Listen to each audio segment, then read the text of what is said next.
this together.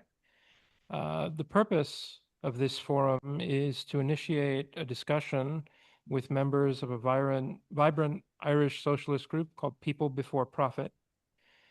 For several years, this party has successfully combined three basic elements. It's an organization that has been building mass struggles and movements. Activists from People Before Profit have played a major role in a number of struggles throughout Ireland, in the north and in the south. Among much else, they have helped advance trade union rights and economic justice for all. They have campaigned to provide decent housing for all. They have opposed the policies of wealthy politicians to cut social services that benefit the working class. They have pushed back on attacks on racial minorities and immigrants. They have taken to the streets for women's liberation and helped to win a stunning victory for abortion rights. They have worked to protect the environment and ensure a livable planet. And they have mobilized majority sentiment against war and for the rights of oppressed people throughout the world, including in Palestine, and many more things. Secondly, this is an organization that has been carrying out serious and effective electoral work. People Before Profit candidates regularly campaign for public office, with over a dozen councillors elected in cities throughout Ireland, and with representatives also elected to the Irish National Parliament. And thirdly, as an essential part of these campaigns and mobilizations, this party has been at the forefront of explaining in language that ordinary people can understand the basic ideas of socialism. An understanding that the working class majority must struggle to establish an economic democracy that actually does put people before profit. And so People Before Profit provides a rich experience from which we in DSA and all people who want a better future may have much to learn. It's worth considering how we can adapt what our Irish comrades have done to our situation here in Pittsburgh, in Allegheny County in Western Pennsylvania, and elsewhere in the United States.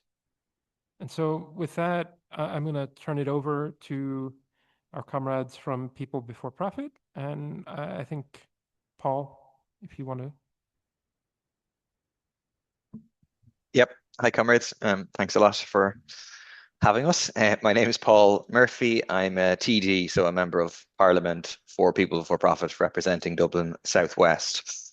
What I'm going to try and talk about in 8 minutes, I think, is on a very basic level, what is People Before Profit?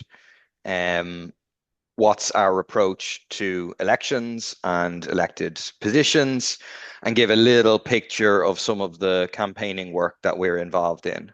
And if I'm on a high level, what's People Before Profit? It is a broad eco-socialist party with a bit more than 2,000 members, a few hundred activists. It's led by revolutionary Marxists. It's a small party with a mass orientation. No social movement happens in Ireland without People Before Profit being heavily involved. Today, that's Palestine, it's anti-racism, it's the housing movement, cost of living struggles. Any social movement exists, you will find People Before Profit playing an important role within it. People Before Profit is also, a real national reference point. Almost everybody knows who People Before Profit is. They might like us, they might dislike us, but it's not like we're a complete irrelevancy that they've never heard of. So in the south, obviously we operate in the north and in the south across the island of Ireland. In the south, we're very consistently in the opinion polls at 3%. We got 2.9% in the last election. So one would wish to be much higher than that, but nonetheless, we are present on the electoral field as clearly the socialist political force. And in fact, most people, when they think about, the socialists, the radical left force in Ireland, they would just assume that people are People Before Profit, even, in fact, if they're not, if they're in another group. Also importantly, People Before Profit has important bases of support in some working class communities. We don't have deep roots in most communities, but we do have deep roots in some key working class communities. In particular, in Dublin, in Belfast, in Derry, so in the biggest cities. And the result of that is that we currently have 2 members of parliament in the south out of 174. We have 1 member of the assembly in the north. We have 9 councillors in the south and 2 councillors in the north. We did previously have 4 TDs, members of parliament, before the last general election. And it was kind of a difficult election, but you get the picture. We do take elections seriously. They are a pretty significant part of our work. They're not the central part of our work, but they are an important part of our work. And that's not because we think that elections are fundamentally how we're going to change society, that it will be primarily by electing a majority in the Dáil or the Assembly or elsewhere that we will prevent capitalism dragging us deeper and deeper into barbarism. Instead, our orientation is that that can only be achieved by mass mobilization from below, a fundamental challenge to the capitalist state, and a transfer of power to the working class majority. But we do recognize that elections are how most people think change is going to take place. And therefore, it's a very important space that we want to be in. It's a space for developing class politics and for presenting a socialist counter-hegemony to the hegemony of the capitalist class. It's also because we want to use our elected positions as a platform for our ideas, both in terms of the general popularization of socialist ideas, but also as a platform for being organizers. And we do that on a daily basis. That's our orientation, is a kind of real dynamic relationship between our positions and the movements that we represent. So a classic example of that is I was first elected to the National Parliament on the 11th of October 2014. That was the same day that the first mass protest happened against the water charges, which had 100,000 people out against it. And so the anti-water charges movement was the biggest working class movement we had seen in Ireland for a number of decades. We haven't seen anything at the same scale since. It saw hundreds of thousands of people repeatedly protest. It saw 74% of people refuse to pay the water charges. It saw widespread grassroots organization stopping water meter installation right across the country, and was ultimately entirely successful in stopping charges for water and water privatization, which was going to be linked to that. But the parliamentary positions were always used as a platform to inspire people, to organize people to come to the protests, to expose the reality that most people weren't paying, to give other people confidence. And you could see, there's lots of people in the media that would say, oh, the water charges were defeated by the by-election where I won. We'd say that's wrong. The water charges were defeated by the mass movement, but we were able to use the position to really assist that mass movement. And Becca might speak about similar in terms of the repeal movement for abortion rights. Even the most recent bill we did was a bill about full sanctions on Israel, which is a part of the Palestine movement. And it's also an intervention into the Palestine solidarity movement, saying this is not just a question of the occupied territories, it is the whole genocidal apartheid Zionist state. Just one thing to say in terms of our approach to elections. What's one of the things that seems to me as maybe most different between People for Profit and DSA, and obviously there's political cultures that are very different, is that all of the candidates that we put forward who have a chance of winning would all be classed, I think, in DSA parlance as cadre candidates. And they're all, steeped in the ideas of People Before Profit. People for Profit, it's not that a candidate decides, oh, I'm going to run for election and then start a campaign and then comes to People for Profit and says, will you support me in my election? It's just not how it happens. What happens is a collective discussion of the branch, of the national leadership to say, oh, where should we stand? Where should we put our emphasis? And then who's the best person to do that, which seems to me quite different than the kind of norm of how many elections happen in terms of the DSA. So it's our election work is really integrated into our overall strategy of building working class power and trying to build a broad eco-socialist party. And our elected representatives are like subordinated to our party politics. And you don't really have a choice in a good way, that you have to put forward your actual positions as opposed to your personal positions. Final thing, just to leave you with, just to to give you a picture of some of our work, because effectively I think our approach is to have a principled socialist position, not to give an inch in terms of homophobia, transphobia, sexism, the rise of the right, rise of racism, which are all present and a danger in Ireland. Combine that with doing mass politics and speaking to and trying to organize broad sections of working class people who may not agree with us on those issues. And the result is we do a very wide range of campaigning stuff, from the international, Palestine, opposition to war, defense of Irish neutrality, national issues. So we played a key role in the election of Catherine Connolly, as it's a largely ceremonial position, but an historic victory for the left, the biggest victory ever, almost 1 million votes, the first time the left had ever won a majority of first preference votes in a straight left-right election campaigning for a left government, but also then that combined with local campaigning. So I just mentioned 2 local campaigns we're currently involved in my branch. One is a campaign to oppose the moving of postal sorting offices out of the community into a different area. What it's about is the prioritization of Amazon over the workers. They're going to move the sorting office beside the Amazon warehouse. The workers get absolutely screwed over, and the community get a significantly worsened postal service as a result. So we're organizing. We had a protest last weekend about that. And then the other I'll mention is in many parts across the country now, and including in the area I represent, we have a big campaign to oppose public housing rent increases. They're trying to significantly increase them during a massive cost of living crisis. And so we've been having street meetings in public housing estates, protests. And now we had a big battle with the council in the last week where the council tried to say, we cannot vote on this. We're not going to allow you to. And we had to threaten to go to the High Court to say, you have to let us vote. It's our legal right for councillors to vote on this. And the result is we have a vote coming up on Thursday. And so we have a big campaign to pressurise councillors to hopefully stop the rent increase going ahead. I stop there.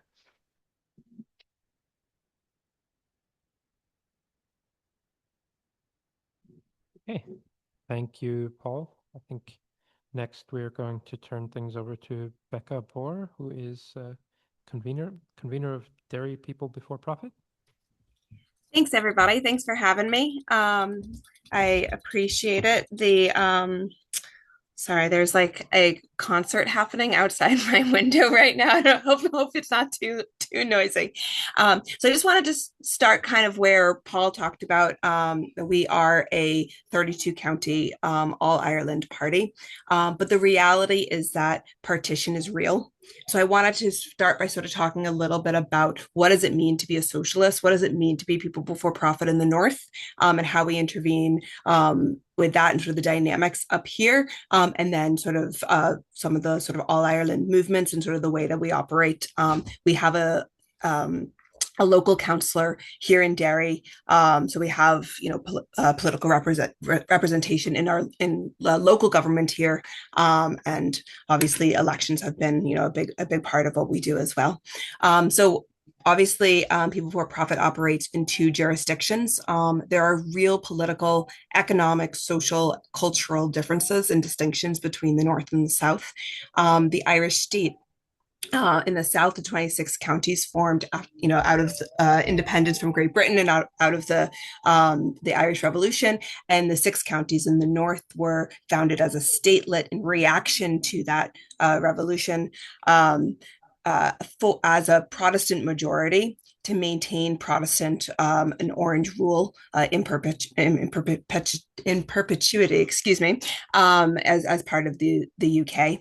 And so the major division on the island of Ireland is North and South, is the workers North and South. And there's a real and every political question in the North, no matter what it is viewed through green-orange lenses in terms of the sectarian divide, so unionist or nationalist, as well as at the end of the day, the question of the border, the constitutional question, boils down all the time when we're organizing and understanding politics here. And sectarianism, so pitting green versus orange, comes up constantly. It's the way that people it's the way that people understand politics of the North, and it's also the way in which the state divides the people that live here. And so the working class is divided in the North, both green-orange, as well as between the northern workers and southern workers as well.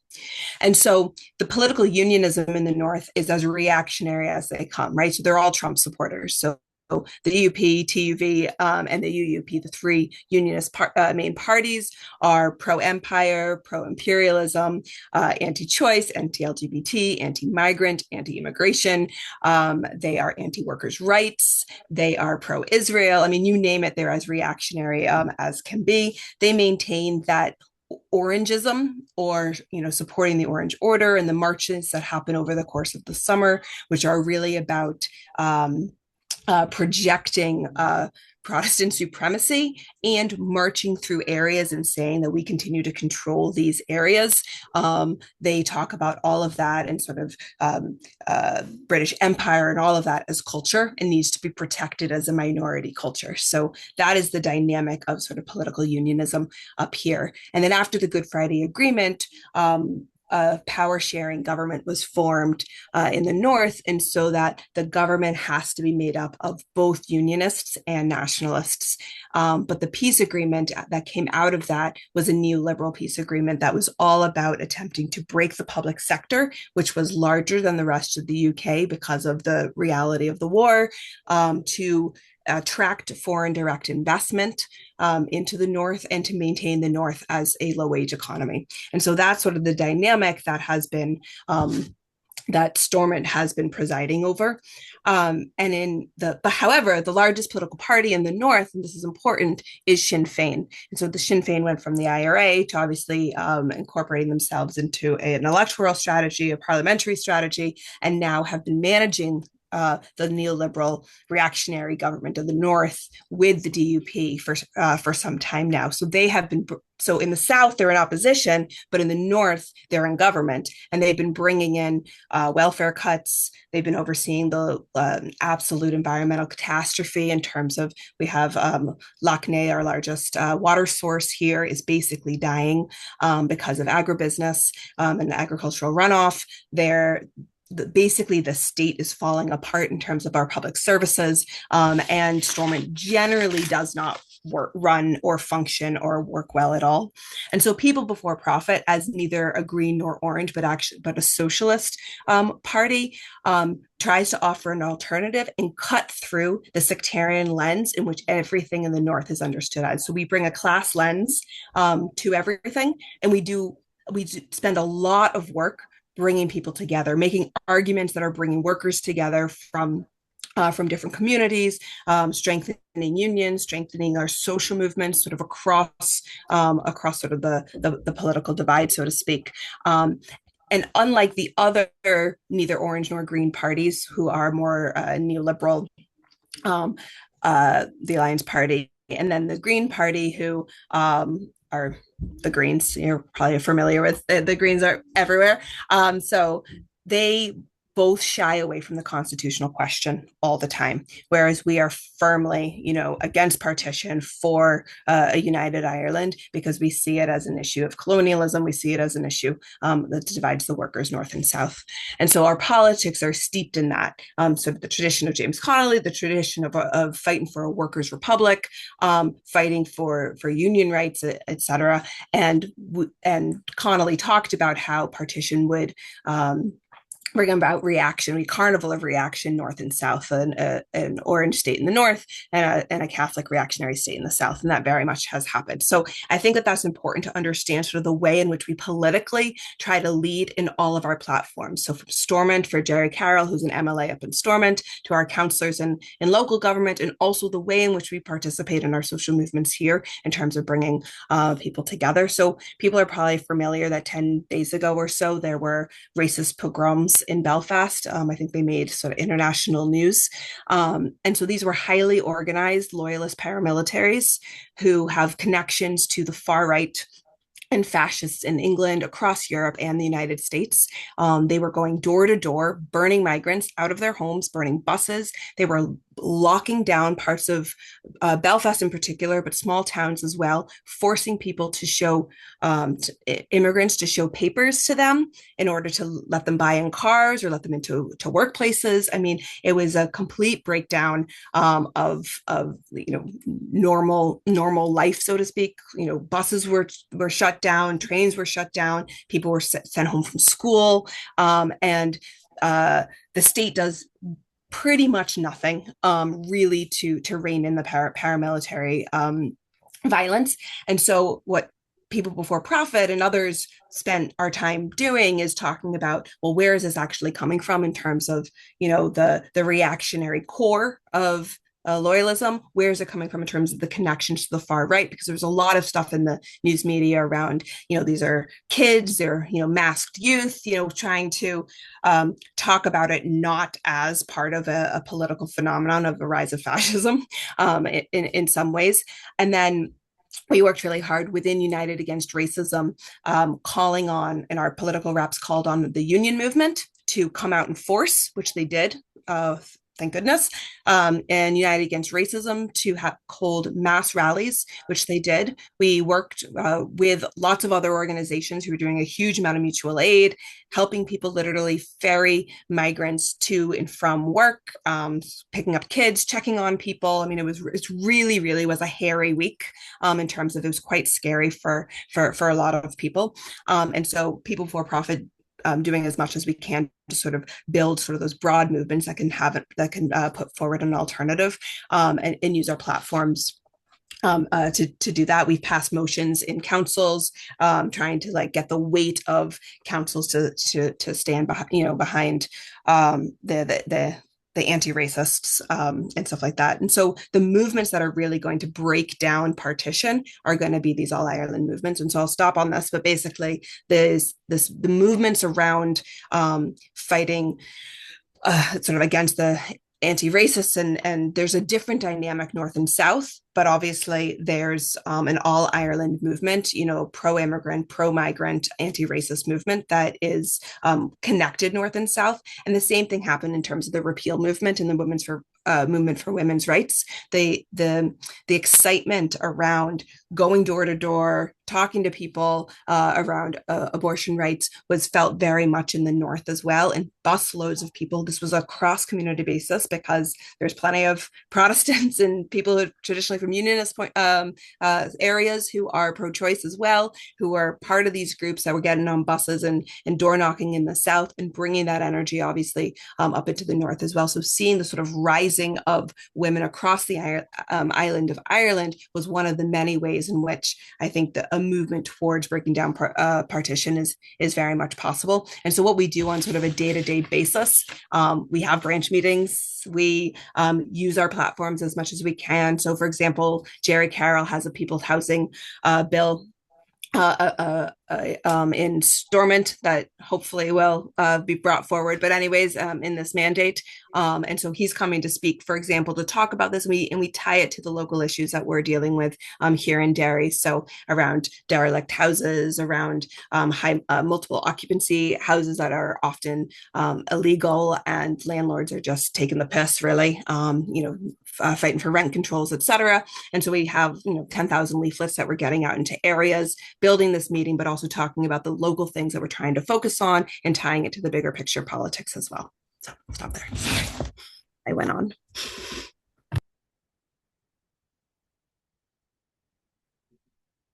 Thank you, comrade. Then I'll ask Denman Rooke to speak. Hey, folks. Yeah, thanks so much. Yeah, as you can tell, I don't have an Irish accent, so I'm actually from Pittsburgh, and I may look like very similar to Dylan Rooke, who's my twin brother. So I would have grown up mainly in Pittsburgh. So I thought what would be interesting would be kind of talking about how I got into politics or got politically involved, because my probably before I moved to Ireland in 2013, I don't think I was really politically involved at all. So a lot of my political education and journey has come from getting involved here in Ireland and in People Before Profit. Um, so yeah, so I kind of wanted to and kind of for context as well. Most recently, what was it? Back in May, I would have ran in a by-election here in Galway. So Galway West constituency, that's like Galway City and Connemara, which is kind of a rural area. It's quite a big constituency, and this would have been off the back of Catherine Connolly getting elected because she was a TD here in Galway West. So I would have helped out on the Connolly presidential campaign here in the city. And then after she got elected, her seat was vacated. So there was a by-election for her seat. And yeah, so talking about a little bit of the differences that I've kind of seen when we're talking about party kind of politics and parliamentary politics in Ireland, it's quite a bit different than what I would have grown up in the States being familiar with. And even just the notion of a party, like in the States, you have, Republicans and Democrats in these parties, the two big parties, and they're almost like third parties are almost uh just can't operate like truthfully as like within the system. It's a broken democracy kind of system. And the reality, and even talking to my twin brother quite a few times, of just like talking about how even within the Democratic Party you have politicians in Pittsburgh even who are Democrats because it's a Democratic stronghold, who can't get, they may even support Trump and they can't get kicked out of the party. So it's not really a party in the same sense that People Before Profit is a party. Like if I'm running as a representative for PBP and I completely go against party policy, I can get kicked out. like the reality of like our party and like what we stand for means that we can champion the kind of politics, the eco-socialist politics that we believe in, and we can use the platform of electoralism to do that and use that kind of platform. So I think that's something that's really good. And what I like, what I've really enjoyed seeing in DSA is how you've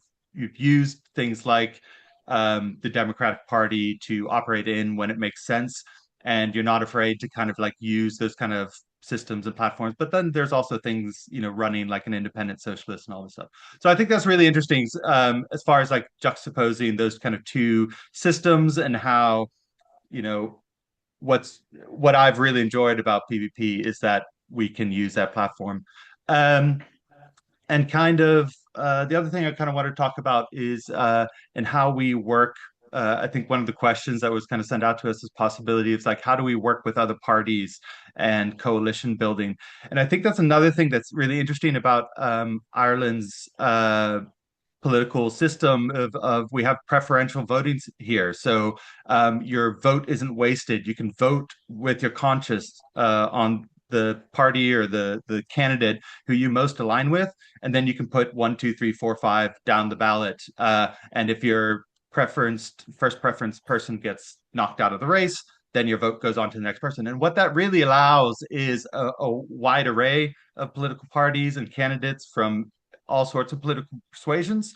So there's a lot of very strong benefits there, but kind of one of the cons that I've seen in that is that what is seen is that you have a splintering of options. Whereas one thing that was really interesting about the Connolly for President kind of campaign is like just because of the way that the presidential campaign here in Ireland works, it's not as open necessarily as parliamentary kind of election. So there was only two candidates. It was almost like an American election, in that sense. So it was very obviously okay. The left is kind of going to band behind this one. Now it was a little bit more complicated than that, but the left kind of rallied behind Connolly, and then you had the Fine Gael center right establishment politician on the other side, and it was a very stark difference. And so the challenges in our electoral system of like a lot of options is that you have to try to kind of work with some of the other parties, kind of in the same way that DSA can like works within the Democratic Party and maybe works with softer left kind of candidates or party Democratic Party establishment stuffs where it makes sense, but you try to make sure that you maintain a good socialist message with your own candidates. So we try to do that in PBP where it makes sense. So, for instance, in the Galway West by-election, I would have been campaigning with the other candidates on the left. So there was 6 candidates on the left. There was myself and PBP. We had an independent kind of left candidate who had worked on Catherine Connolly's elections in the past. We had Labour, we had Social Democrats, we had Sinn Féin, and we had the Green Party. So collectively, we were all kind of loosely campaigning on what we call a vote left, transfer left platform. Now, we would have been arguing that it should have had some stronger points of policy, but it's hard to wrangle some of the softer left parties to agree on making a commitment on anything. So in the end, it was kind of very broad, kind of just vote left, whatever that means for you. But then we could then use, so one reason why I ran, even though we're quite small in Galway, was I wanted to use the opportunity to, okay, let's try to move that Overton window of discussion on what the left means into a more revolutionary socialist talking points, challenging things like, landlordism, challenging things like, housing crisis and all this stuff in a more socialist manner, because some of the softer left parties won't really do that. They'll kind of play a little bit too nice. And also I wanted to make sure that we're at the strongest on calling out far right elements that we see in these debates and gaining a little bit. They're still quite fringe, but they're gaining a little bit of momentum. So we knew that like PVP is the strongest voice for that. And because it was a by-election, we knew that it was an opportunity that this is a national kind of like the whole country will be kind of watching these. So we wanted to make sure that even though we probably weren't going to win, it's a base in which we can platform the party nationally, our politics nationally, and try to work with some of the other parties on the left to try to get a left TD in, which sadly we didn't get, but we got close. But yeah, so those are the main things I wanted to talk about there. Is those kind of differences, and maybe in the Q&A, if people have some more questions on that, we can get to that. But I'll leave it at that.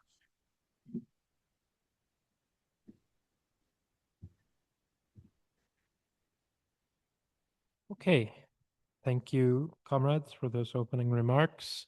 I think we are now going to open things up for questions.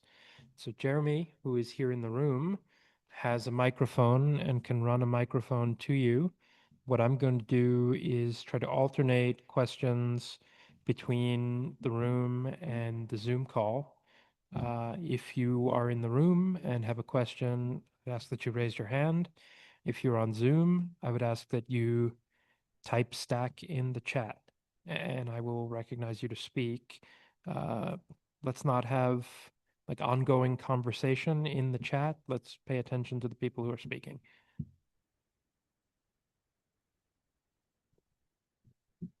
I just so happen to also have a question. My name is Jeremy. Hello, folks on Zoom. I've been a co-chair of our branch here, or chapter as we call them, in Pittsburgh for the past year, just resigned for family reasons. But a thing that's very much a perennial topic, well, even more so since Trump was elected, we've had a huge inrush of interest and growth in the DSA nationally. And I'm really curious how People Before Profit handles like new members and what the sort of political views of new members tend to be. Right. How do we want to do this? Do we want to just sort of go down the line? Do you want to take a few more and then we can come back, or I'm happy to say a few things. Yeah. All right. Let's get a few more questions.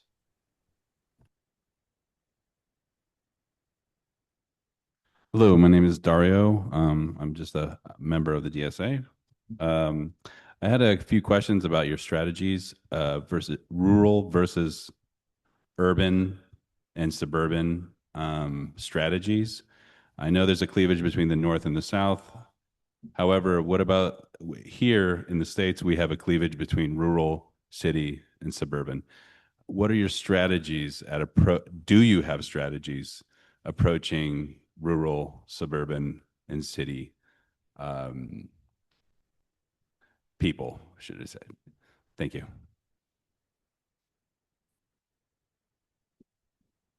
Right. I don't see any people seeking to ask a question on the Zoom, and so we'll continue in the room.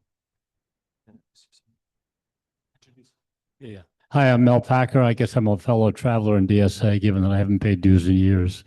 I have a real question about your relationship to labor unions, and which I think is entirely different from the United States. As you probably know, a very small sector of the working class, and I say working class is a very broad definition of working class today.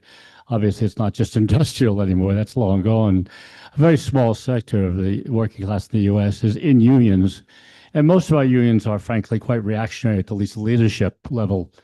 We see some hints of class, what I call class struggle unionism coming, especially around ICE, where some unions have got very involved in struggles against ICE and in the immigration struggles. For the most part, though, both our unions and often our membership, in fact, probably at least half the membership of most unions is fairly solidly in the Trump campaign for a lot of bullshit reasons, but they're there. What is your relationship, and I suspect this may be different in the North and the South, to the labor unions? What percentage of the working class in those areas is in unions? Are they generally reactionary, and how do you work with them, or what is your base in them, and et cetera, et cetera? So thank you. I think maybe one or two more, and then we'll. So there's a written out question in the chat, which is, are there socialists within Sinn Féin? And if so, how would you work with them? Maybe one more in the back.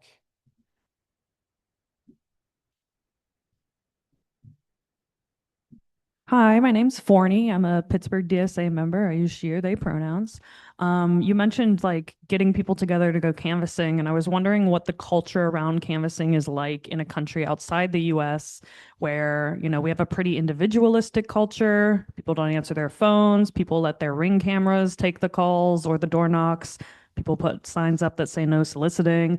So canvassing can be something you really have to work yourself up for in America. I'm just curious if it's the same in Ireland. I think we're at 5 questions, and maybe we should go down the line and then take another round if we have time. Paul, do you want to get started? Yeah, okay. I'll just take some random then. I won't give my opinion on each of them. I'll just take some of them and then see how that others do the others. Maybe on the Sinn Féin question. So I mean, there are socialists within Sinn Féin, but we also work with Sinn Féin that's not socialists. We work with Sinn Féin like a lot. A big part of our tactics are about trying to pull Sinn Féin into united fronts on various questions, because certainly in the South is a slightly different question in the North, but in the South, the greater part of the working class that is looking for significant change of a progressive character is looking towards Sinn Féin, increasingly with question marks over Sinn Féin. And we want to be able to speak to that base. And therefore, we're always saying you should join us in organizing a housing protest, a cost of living protest, whatever. I mean, recently, there's actually was an interesting development in relation to in response to the pogroms in the North, which is that there was a joint PBP Sinn Féin protest, which I think is the first ever, like not in a united front, just called by Sinn Féin and People for Profit in West Belfast, where it's the traditional Sinn Féin stronghold in Belfast, but it's also where we have our MLA, and obviously we have had a very conflictual relationship with them there because they don't want us to have any seats. So that came from us saying to them, there's a rise of racism, see the consequences, you need to take a stand, and then a joint protest happening, which was good. And in general, Sinn Féin, in response to the pogroms, were better than I expected, and that they have been recently, because it is like, it's a major criticism that we would have of Sinn Féin, is that of all the parties that Denman listed, many of which are, very far from being genuinely left, but of all of those parties, Sinn Féin is the one that makes the greatest, most disgusting concessions to racism and the rise of the far right. So in the recent by-elections, for example, they put out a leaflet in working class communities saying Sinn Féin will manage migration. And like, they try to compete with the right as being stronger on migration than the government, promising harder measures and so on, which is, I mean, the argument we make, and this is vindicated as what happened in the last election, is that obviously it's morally wrong, it's politically wrong, but it's also strategically absolutely disastrous, because the effect of it in the last 2024 elections was to center migration as like one of the major issues in the election. And you can't win on that. If you're competing about being harder on migration with the right, well, the right are going to win that competition, as opposed to what we say is that, and it's the truth, is that migrants are not the cause of the housing crisis or the cost of living crisis or any of the problems people face. And of course, the ruling class and their parties want people to be divided, and we have to unite on the basis of opposing oppression. So that's like the most significant kind of day-to-day critique and criticism we would make of Sinn Féin is on this. But there is an internal struggle happening in Sinn Féin around this, and I think their better response to the pogrom is kind of a part of that internal struggle playing out. And maybe I'll take one other question. Just in relation to how we handle new members. I mean, I think we'd like to have the problem that you're saying of like so many people joining and so on. There's not really the problem we face. I mean, People for Profit is a kind of open door organization. You can go online, you can click to join, you have to just agree to pay an annual membership fee of, I think it's €10 minimum if you're working and €5 if you're not working. So it's a very low barrier to entry. The truth is, the majority of those people who join don't go on to do anything active. I think the majority of people who join today, this is a bit of a guess, but I think would be coming from that kind of downwardly mobile 20s, 30s, radicalized on international and national issues, kind of broadly socialist outlook, and looking to join something that like they see in line with that, but not necessarily willing to get active at this stage. And I mean, what we do, or certainly what we do in the model situations, is those people join and then they're contacted by the local organizer, hopefully have a coffee, discuss our politics, discuss what it means to be a member of People for Profit, and encourage them to come along to our branch meetings, which happen on a fortnightly basis, our activities, which are happening regularly, and so on. Yeah, I leave the others to you.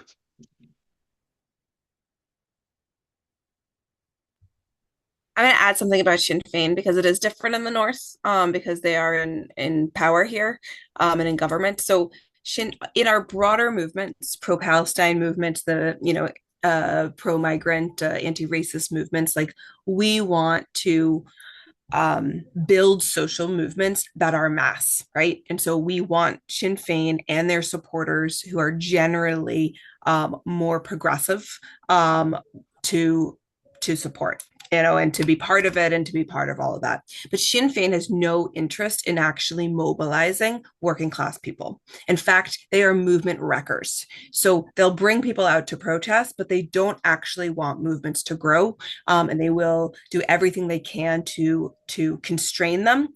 And so that happens time and time and time again. And so there are lots of instances where Sinn Féin don't want to work with us, where the movement has moved to the left of Sinn Féin and can't reconcile or can't work with how Sinn Féin operates. But in the North, Sinn Féin also operates in a very closed, spent many, many years as a underground, parliamentary or paramilitary organization in terms of the IRA. And there are lots of their activists that operate like that and are very, very difficult to work with as well. So there is that dynamic that exists.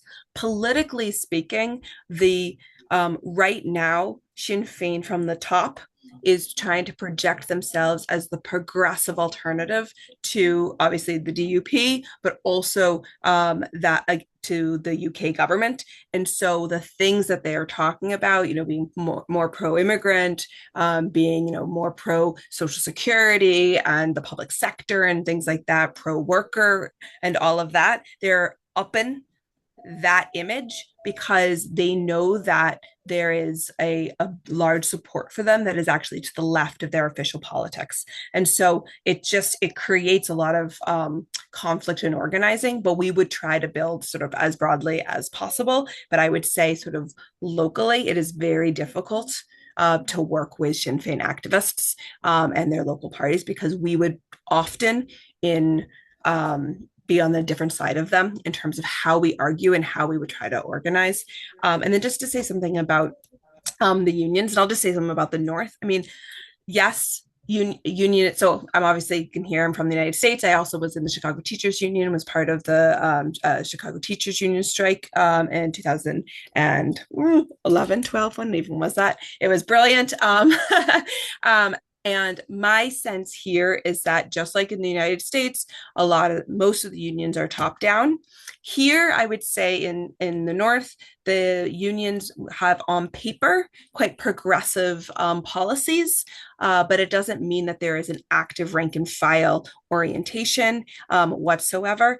And the unions that organize in industry that has a lot of unionist workers in it will shy away from positions that they will see will alienate their workers, right? So I think that's similar if you look at unions in the United States that have a lot of people who might be Trump supporters. They don't want to undercut or alienate their own membership. And that happens here as well. But a larger percentage of our population is unionized here still, although that is reducing every year, in terms of union membership, and unions aren't helping themselves because they're not actually organizing from the ground up. And there's a bit of a difference north and south, but there are some all island unions, but then a lot of the other unions are UK unions. And so sort of how it operates in the North is a little bit patchworky.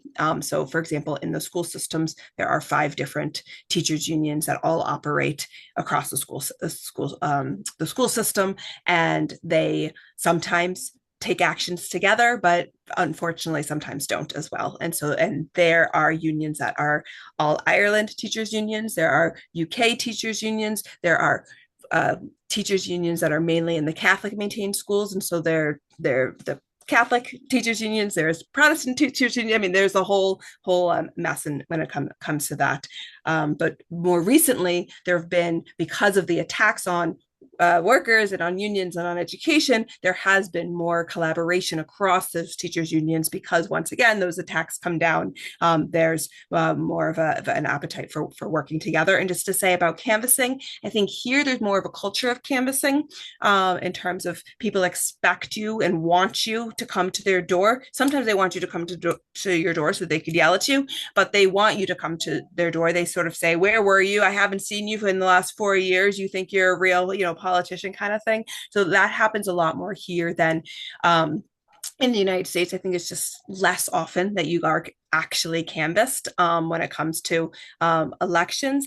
That said, I think that you still have to psych people up, talk about what it is that you want to really argue, how you want to do canvassing, how you want to do it in a way that feels like you're actually, like there's a bunch of you, that it feels more like exciting rather than like the slog of trying to get through it and knock doors. So I think that is a difference in terms of political culture. I think in Ireland, people are closer to their politicians in terms of just how they see them. They could be your neighbor kind of thing, where in the US there's such the wealth and equality of people who are actually in office and everybody else, I think makes it so that people really do live in separate worlds, which I think is somewhat true here, but not fully true. And then Denman, if you have thoughts as well.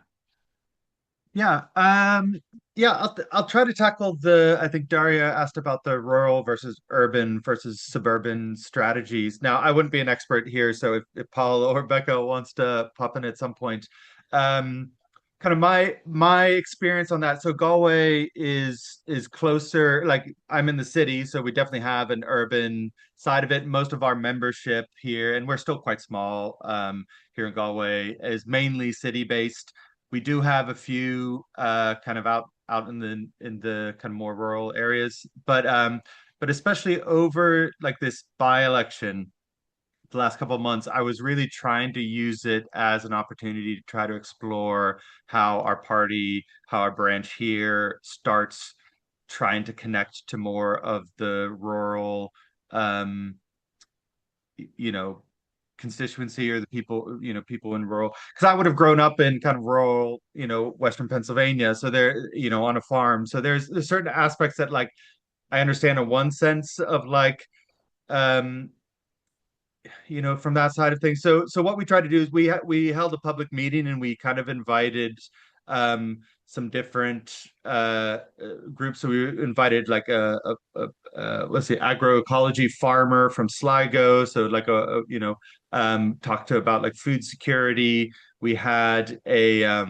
so in Connemara is actually the largest Gaeltacht, which is Irish speaking Irish language area in Ireland.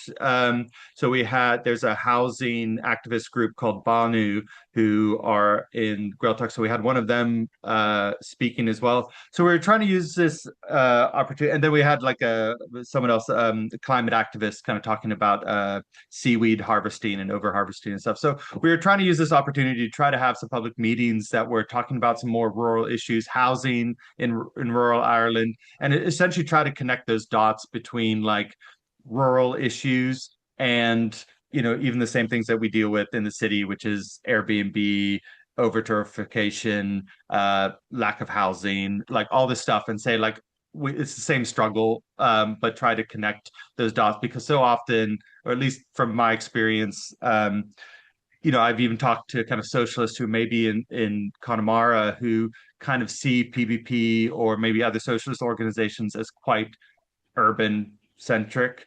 And I really want to kind of break that. I want to kind of reach out to the kind of grow in the kind of rural things. So I don't know what the answer is, like what the right exact strategy is, but it's just trying to get out in the communities, find other people who align with the politics and try to build those connections. And so that's what we're trying to do, at least in the rural kind of Galway area. And I don't know if there's other, learnings from the party elsewhere. But yeah, and then yeah, kind of coming back on the canvassing thing. Yeah, as Becca was saying, that's 100% right. Like people actually want you to kind of canvass. Like some people won't, sure, but the vast majority of there is a culture for it. I actually really enjoy those kind of conversations on the doors. And the other thing too, and I think it's different in the US, but in Ireland, you can get a leaflet. We print our own leaflets, and if you knock on the door and they're not there, you can just slip it into their mailbox. You can slip it into their door. I don't think you're actually legally allowed to do that in the States. So it makes it really easy. It makes it like affordable for a small party like ourselves. So you can just go to the printers, print out a few leaflets, go door knocking your neighborhood, and leave a few hundred leaflets out if you haven't, met people on the door. So it allows for a real kind of grassroots kind of organizing in your neighborhoods without much, funds needed, which is really helpful. So that kind of helps there. Yeah, I'll leave it at that. Yeah. Thank you. I think we probably have time for another round of questions. Yep. So there's a question in the chat. Denman specifically, what is your evaluation of the United Left strategy? Your evaluation of the United Left strategy you undertook in Galway with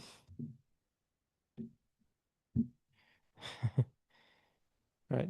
And then I think let's get some more questions from the room as well.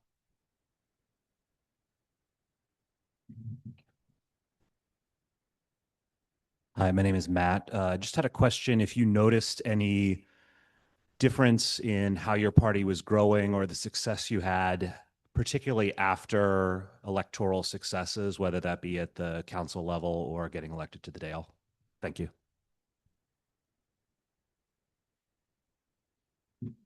Any more questions?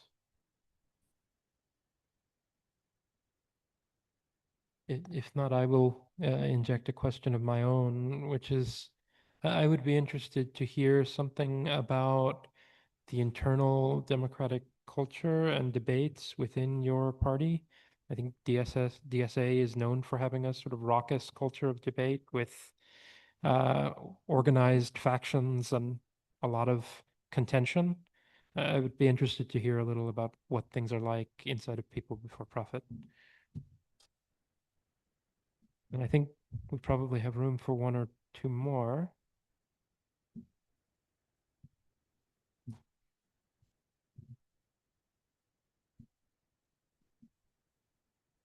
Hi, it's great having you here. It's just wonderful. I would be interested to know a little bit more specifically if you could give me examples of a couple of the issues: housing, reproductive rights, workers' rights, the kind of slogans and a synopsis of the type of program you're actually talking about, how you do that, and maybe compare it to other major parties, how you contrast yourself to the other parties. Thank you. I think maybe let's have that be the questions for this round. And again, we'll just sort of go down the line. Paul? You want me to go? Yep. Okay, good questions. I'll try to pick some of them. Maybe I'll start with the program question and just give you an example. I mean, the number one issue in polls when people are asked what the biggest issue is for a decade now or so is the housing crisis. I mean, it's really immense. Rents have more than doubled in the past 10 years. Over the same period of time, homelessness has more than tripled. And obviously, the counterpart to that is the big landlords, the developers are making enormous money. I mean, house prices have also doubled or almost doubled in the same period of time. So the housing crisis is immense. We have had repeated attempts to build significant movements, major social movements, and there have been some important protests. And there is like a tenants union, which exists in a real way, but kind of limited. But we haven't really succeeded in, the kind of movement that would be necessary to force significant action by the government. But in any case, that's a context of the housing crisis. We talk about it a lot. It's probably the thing we talk about in the media and in the Dáil and so on the most. And in very brief headline forms, our program is ban economic evictions. So there was a ban actually briefly on a whole no-fault evictions, which when it was removed, of course, homelessness shot through the roof. So it's a very popular and also radical demand. Two, rent controls, real rent controls to bring rents down. So there are rent controls, but they're entirely inadequate, and they're actually in the process of being massively watered down at the moment, with explicitly the goal of being to allow rents to rise even faster, because that will resolve the housing crisis apparently in the long run, because it will attract in international investors into the housing sector and it'll have supply, and that's what we need. So we counterpose that to no, people can't afford their rent. We need rent controls to come down, and we need rents to be linked to the average income of people in a certain area. So rents based on affordability as opposed to what the market states. Thirdly, then, to say we should seize vacant and derelict properties. So if properties have been left vacant over a certain period of time, subject to a heavy monthly tax, and then compulsorily purchased, taken into public ownership and used as public housing. And fourthly, to say we need a state construction company to build social and affordable housing on a massive scale. Because, the fundamental problem is housing is a commodity, it's a market, it's all organized around profit, not around people's needs. And the answer is to go in the opposite direction. How does that compare to others? I mean, in terms of the government parties, yeah, they're opposed to all of those things. Because their narrative is the problem is too much regulation, the government getting in the way. We need to allow the market to operate more effectively, and that will ultimately resolve the housing crisis, although we might have some pain in the short term. In terms of how that distinguishes us from others on the left, I mean, there's bits and pieces, broadly speaking, all the broadly left parties would agree in terms of banning economic evictions. They would call for a freezing of the rent as opposed to a reduction of rent. I mean, obviously, sometimes we'd say freeze rent and rent controls.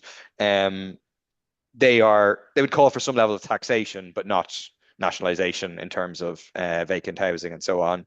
And state construction company, what's interesting is that the demand has become popularized, and the result is most of the broadly progressive parties kind of tip their hat to the idea of a state construction company, but they actually mean something quite different than what we mean. They mean an agency that will in turn employ private contractors. We mean an actual state construction company with directly employed labor. I would say though, truth is, given the scale of people for profit and scale of other parties and the lack of a movement, I'm not sure that for most people, how we distinguish ourselves on housing is really through our program. Just being honest, it would be nice if it was. But I think your average person on the street thinks People for Profit and Sinn Féin are equally outraged at the housing crisis and have, broadly speaking, a similar response. People for Profit's more radical, but they're not that into it. And I think partly we need to distinguish ourselves on program, but also in terms of our strategy, in terms of necessity of building a movement and so on. And then I'll pick one other, maybe the internal debate culture. I think there's a pretty healthy culture of internal debate within People Before Profit. So it is, there's two official networks in People for Profit, one of which, the biggest one, is the Socialist Workers Network, and the second one, which I'm a member of, is RISE. I would say a majority of active members, the kind of people who go to national councils and national events, a majority, but probably not an overwhelming majority, would be in a network. But maybe it's, I don't know, I'd be interested in Becca and Denman's take. It's maybe between 50 and 60% are in some sort of in a network. And there's also other trends that aren't quite officially networks. But I would say our debates aren't heavily factionalized. Generally, the debates that happen, we do have lively debates. Most of our national councils will have lively debates, but often the debates will cut across networks. It won't primarily be the two networks facing each other down. Sometimes that happens, but it's not the main thing. And I think it's at the moment, there is a largely shared strategy and vision for People Before Profit. There's differences of nuance and so on, but the Southern Perspectives document that we agreed at the last AGM, the main slogan of it was organizing for mass politics. And it's that idea of principled socialist politics, trying to do mass work in a principled way. That's the kind of guiding light of what we're trying to do. And there's, compared to previous organizations I've been in, there is a healthier space. It's not perfect. It can always be better in terms of creating more space for disagreement and, calm thrashing of things out. But there is disagreement in a healthy enough way. People are free to put their opinions without being heresy hunted and so on. So yeah, that's it. Okay, thank you. Becca? Can I, in terms of sort of internal structure and debate, I would agree with what Paul is saying. So we have an AGM every year, and then we have quarterly national council meetings. Our bigger districts, so Belfast, Dublin, and Derry, have either district committees or sort of, in Derry, we don't have a district, but we have branch committees that meet outside of your sort of branch meetings because we're involved in so much stuff. And those aren't, organized through by factions or whatever. Those are just organized by sort of the leaders from the different branches. And we also have, convener calls. So conveners from all the branches across the island meet, as well as we also have a northern one in particular. One of the realities is that what's on the different political things are sort of, so the housing's a good example. Basically, our demands north and south are the same, but the way that they are articulated or how we go about them are a bit different, because who controls the housing, how they're built, all that stuff is different north and south, in terms of like the structures, and then also what the movement would look like. So we have, a bill in, and hopefully we'll go through in the north. Well, hopefully we'll come out of an envelope and enter the assembly floor. This mandate, the mandate is over in May 2027. So we're going to have an election in the north this next year. So we're less than a year away from both local elections and assembly elections. So there's going to be a big electoral push in the north. But it's also right now, basically nothing is getting through Stormont because everyone's in election mode, which means that things can't get out of the executive because it's a cross-party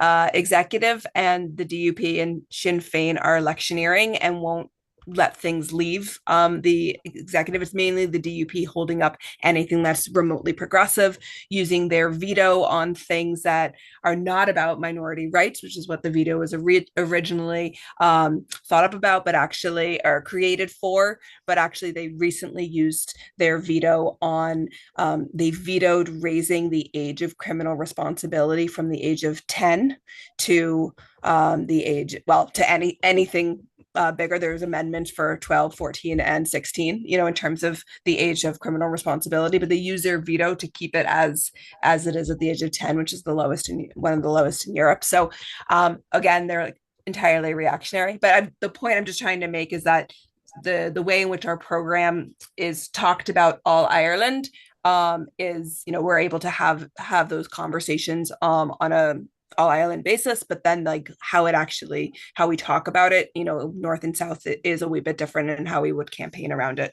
as well. I would just say in terms of, like, for example, abortion is different north and south. So there was just an abortion bill. Was it a bill that was passed in terms of getting rid of the 3-day wait? But in the north, abortion's decriminalized. So it's not on the criminal code at all in terms of abortion. So this was actually massive. It was huge. It's our abortion acts, or our abortion rights are better than anywhere on these islands. However, our abortion access is horrendous because the health boards are not commissioning it and are not allowing there to be telemedicine everywhere. And so this is one of those like rural issues that we would take up, for example, where rural or small town, small villages, people won't have access to abortion pills, in particularly because they won't go to their GPs in order to get them. And there is no centralized telemedicine, which is very easy to do here. So people are still getting abortion pills from elsewhere, so that's one example. So even though it's decriminalized and people aren't going to be dragged in front of the courts here, the access is a really big problem. And the same thing in the South. So there are lots of places that people don't have access. They're not able to avail of abortion. So these are still things that, even though the laws are much better, after repeal, the actual where you can get it, how you can get it, the information about it, all that kind of stuff, whether or not abortion and reproductive justice is taught within school systems and all that kind of stuff is still things that we're organizing on north and south. And yeah, that's all. Hey, yeah, so I'll start with the question from Rich. Hey, Rich, how's it going? So what is my evaluation of the United Left strategy in the Galway West by-election? So for folks who aren't aware, it's like, because we did the vote left, transfer left, I worked pretty closely with those other kind of 4 left candidates. I think if I'd be doing it again, I think I was a little bit too tame, for lack of better words. I feel like because we're quite small in Galway, I was trying to see it as like, okay, I can use this to kind of like connect, and I still think it was important. Like, I still would call for a vote left, transfer left, but because the other parties didn't commit to any meaningful policy, even they no other party other than PVP. Now, the independent candidate Sheila Geraghty did make this commitment, but PVP are the only party that says that we won't go into a coalition government with Fine Gael or Fianna Fáil, which are the two government parties since the foundation of the state, and they're like center right. And even the soft left parties like Labour, Soc Dems, Sinn Féin, they won't commit to not going into coalition. Um, and if I do it again, I would probably be a little bit more like unafraid of calling them out on essentially just lack of good politics, like where it makes sense. Like still work with them, still try to like campaign with them. But that being said, I did call out the Green councillor or ex-councillor that was running because he had like shares in Cisco, which is on the BDS list. And anyway, so I did call out, one person, and it did cause a lot of conflict, and I got some flack for it. Um, but yeah, I think I was a little bit too on the like walking on eggshells. I think what that did for it felt like what it did is like it kind of neutralized the radical element of what PvP is like in some ways. So I think probably if I do it again, I'd probably be a little bit more, I wouldn't be as hesitant to kind of like be unafraid to critique them on one side, but still say, yeah, let's work together. You're better than Fine Gael, Fianna Fáil. So, transfer, tell people to transfer, but be okay with criticizing them a bit more. So I think that's my biggest kind of takeaway. And yeah, let's see. How are we different I think, did someone say how are we different to the other parties? Or I guess this was kind of like platform or kind of like thing. I think PvP compared to the other left parties is like we're a revolutionary socialist party. So there's the other soft left parties aren't really revolutionary. They're reformist for the most part or social democratic. And then let's see. Oh yeah, the internal democratic culture PvP I think is really good. I think one thing to point out, I think maybe it's different to DSA is DSA because it's United States, it's quite a bit bigger. Like Ireland is smaller than Pennsylvania, so like that's the context if people are unaware.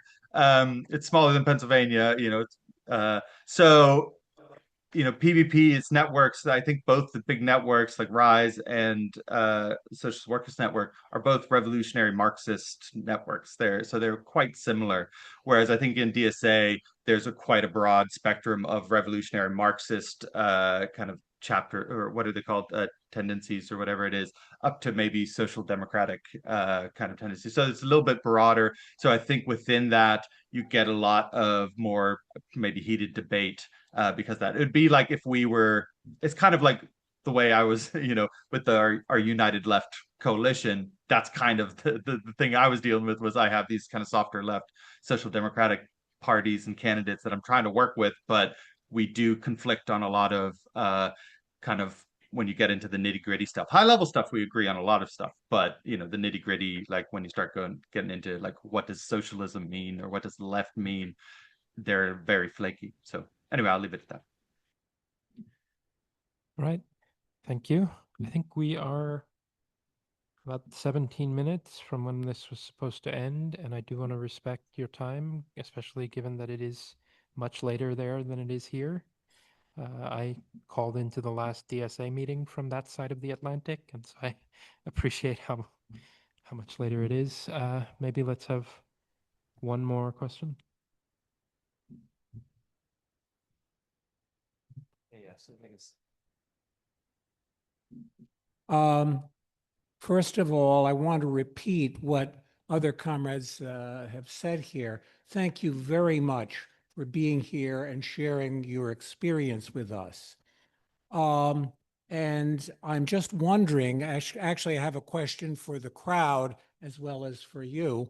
We're doing this not simply to have an interesting discussion, but to talk about what we can do in Allegheny County and Western Pennsylvania and Pittsburgh. You've got 2,000 members. Well, in Pittsburgh, we're almost at 900 members, and it would be good to get up to 2,000 and to start being a political force in the way that People Before Profit is. A lot of stuff has been shared with us, and I'm wondering, are there folks here who would like to sort of unpack what we've heard and discuss what we've heard and talk about how it might apply to our situation? And if folks feel, yeah, I'd like to do that, let me know. Okay, one person would like to do that. Two people would like to do that. Three people. And my hunch is some of you are shy. But I think that it might make sense for us to do that, to get together and talk about this. Now, we're planning to have another public forum in the fall to unpack the New York City experience around the Mamdani campaign and to see what are the pluses, what are the minuses, and how might it be applied to our realities here. But I'm wondering if the comrades in Ireland would be up for getting together with us again to continue the discussion, to advance the discussion as our own thinking and activity starts to proceed in the direction that you've gone. Would you be up for that? No, but yeah, no, the whole bunch. Okay, so that poses a couple of questions for us. One is, I saw when I was talking about the Mamdani experience, a forum on that. We would like people to participate in helping to put together that forum, as well as participate in figuring out how to unpack what we've gotten in this forum and continue the discussion, not just as an interesting discussion, but as a way to move forward in Pittsburgh, in Allegheny County, in Western Pennsylvania, to make the kind of change that I think all of us would like to see. So we've got your email addresses, and we may be in touch with you about possibilities of doing just that kind of thing. But you comrades, it looks like you're up for continuing the discussion with us. Is that right? Okay, thank you, Paul. I think what I would like to do now is turn things back over to our comrades in Ireland for some brief closing remarks. Paul? Yeah, I don't have a huge amount to say. I guess building, it's interesting to listen to Denman on the reflections of the by-election campaign. Because I think like one of the most complicated political questions we have is this issue of how we relate to the sentiment of getting rid of Fianna Fáil and Fine Gael and the need for a change. And we try to do that with the slogan of a left government.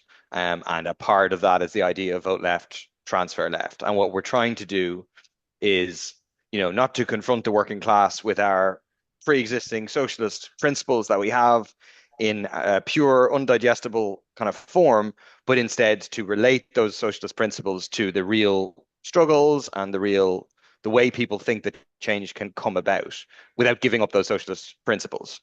And so the way we kind of try and square that circle is say, we need to have a left government. We have an historic opportunity. We call on the other parties, Sinn Féin, Social Democrats, etc., to rule out coalition with Fianna Fáil and Fine Gael.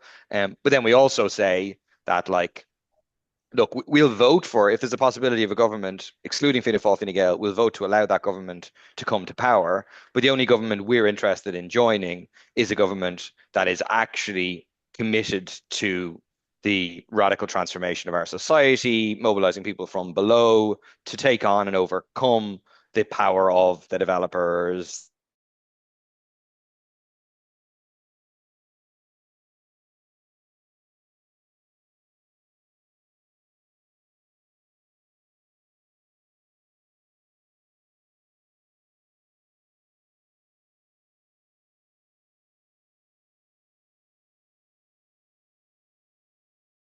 but I do agree with Denman that we Like what was interesting in the by-election was that in a sense, I think the other parties, broadly speaking, progressively on the left, who many of whom, let's be clear, would just jump at the opportunity of going into coalition with Fianna Fáil, Fine Gael. They've done it before, just recently, in terms of the Green Party, the Labour Party, their whole history, they have done this. And I think they managed to come up with kind of a way of dealing with the pressure that we were able to put on with them. Like, so we say we need to have left government, vote left, transfer left. And their way of dealing with it was to say, oh yeah, vote left, transfer left. Yeah, vote left, transfer left, and just don't give any content to it. Don't make any commitments. It's not based around any program or whatever. And like, we obviously can't stop them doing that, but I think it does. For me, it's also a reflection from the by-elections is like, we need to go harder in terms of continue to say vote left, transfer left, continue to say we need a left government, but go harder on explicitly criticizing Sinn Féin for their pandering to racist sentiment and to the far right. Go harder on the Social Democrats for their, like, recently, even after the by-election, they said, oh, like, we're not going to commit to a left government in advance. We're not ruling out coalition. There's ways that we can, because we do need to, like, mark ourselves out politically. Because, like, fundamentally, all these other parties, and there's some good people in them, but fundamentally the program of all these other parties is to manage capitalism, and that's not going to resolve the crises that ordinary people face, and it's not going to resolve the ecological crises that really are going to destroy any future for our children and grandchildren. So yeah, that I also had that kind of reflection from the by-elections. But anyway, I'm interested in deepening these discussions further and continuing whatever you suggest. So thanks a lot, comrades, for having me. Thank you. Becca? Yeah, thanks also for having me. And listen, 3 people volunteer. That's a committee. You guys are getting organized, can organize on these issues. I mean, I wanted to say a little bit about how we organize and sort of what membership development looks like, because I think that, like, you have to start where you're at. So even the question about, like, urban, rural, or whatever, it's like we're a teeny party. We have a mass outlook, but we're teeny. We are really stretched in terms of our resource. And we are doing everything we can. We punch way above our weight in terms, because of the political clarity I would say that we have. And that is through the fact that the core of our activists are Marxists, right? And so the key thing, and Paul started on this, is that we believe that change comes not from parliamentary processes, but from people themselves. Change comes from below. It comes from workers and movements and all of that. And that we do everything we can to orient ourselves on building those movements, building those workers' struggles, and caterizing people who actually become the core of or cadreizing, if you're in the US, the core of the activists that come around people before profit. So when people join, whether and asking people, to join people before profit in the movements, etc., we so most branches meet sort of fortnightly. We actually have a 3 meeting a month schedule where we have an educational as well that is picked by the branch, and that so we just had one on socialists and elections and what we mean by how we orient ourselves. What does revolutionary parliamentarianism mean? Where are there examples in history? All that kind of stuff. So we just did that because we're a year out from, or less than a year out from, our election here, and there's a whole bunch of members in our branch, for example, who haven't gone through an election before. So this is their first time as PBP members who are going to approach this. So we do educationals, do organizing meetings, and we build public meetings where we leaflet, where maybe 1,000, 2,000, 3,000, 5,000 leaflets out to build a meeting. But it's not just a building of a meeting. On the backside of that leaflet, it has our program. What is the big perspective? What are we calling people to do? How can they find out more information? Is there a petition or something like that that they can, link on to? How do they find out about people for profit? And then who is their local rep that they could reach out to as well? So that's kind of how we organize. In Derry, we have an annual conference, the Think Left conference. anniversary of the October 5th Civil Rights March, which in 1968 was beat off the street by the RUC here. And that was really seen as the civil rights movement, sort of the end of the civil rights movement, the beginning of the Troubles in terms of people well, anyways, there was a lot of different going on. There were a few more years of sort of mass movement before moving into some more armed struggle. But anyways, that is the year that, or that is the a conference that we have every year, and it's really about bringing Marxist politics, but in a very like relatable way to people as much as possible. So I think ideas matter. Getting people in the room to talk about those ideas and sort of what you would like to see, but then we're involved in everything that moves. And so if there's, anti-racist work, women's rights work, the FOIL, the Derry Pride Committee, the environmental movement here, the unions here, the Trade Union Council, like all of that stuff, like we're involved in all of that in different ways. And so trying to figure out how we push those social movements and those little campaigns, maybe they're small, some of them are much bigger, to be as active and outward and political as possible, taking up the questions of the day, and then being able to both direct or be part of those movements and intervene in those movements, but then also using our platforms and our branch meetings, et cetera, to have more conversations around the political questions of whatever those movements are is really important. So I think trying to figure out how to do all of that and bits of it is a struggle, and we try our best. But again, like we would obviously want to have hundreds of thousands, of members and be much bigger. But this is sort of the hard work of building those movements is core to how we operate as activists within People Before Profit. Okay, thank you, and Denman. Yeah, thanks everyone for having us. This has been a real pleasure, and it's just really exciting for me to see, the DSA chapter there in Pittsburgh growing and building and trying to reach out and learn from other organizations, because obviously Pittsburgh's still in my heart, despite being over here for so long now. So I'm really excited to kind of see how it grows, and it's great to see people volunteering for stuff, because that's the only way any of this happens. We can't wait for other people to fix this for us. We got to get involved, and that just means volunteering and putting in time wherever you feel like your strong suits are. And that's what we're kind of trying to do here in Galway as well. Like, we're a very small branch of the party here in Galway, and we're just trying to think of ways that we can grow. So even just hearing from like Becca and Paul and some of the other kind of more established branches in PBP, I'm still kind of learning and seeing how we can grow here in Galway. And for us, what we're kind of looking at is like, okay, how do we try to get more people active? How do we get our paper members into being active membership, come to meetings, maybe doing more than just branch meetings, I think that, hearing about educational stuff, doing more stuff like that, doing some socials, try to build more community links. And yeah, so I'm excited to see that happening in Pittsburgh as well. So I'll be I'm sure I'll hear from Dylan about it a lot. So thanks so much for having us.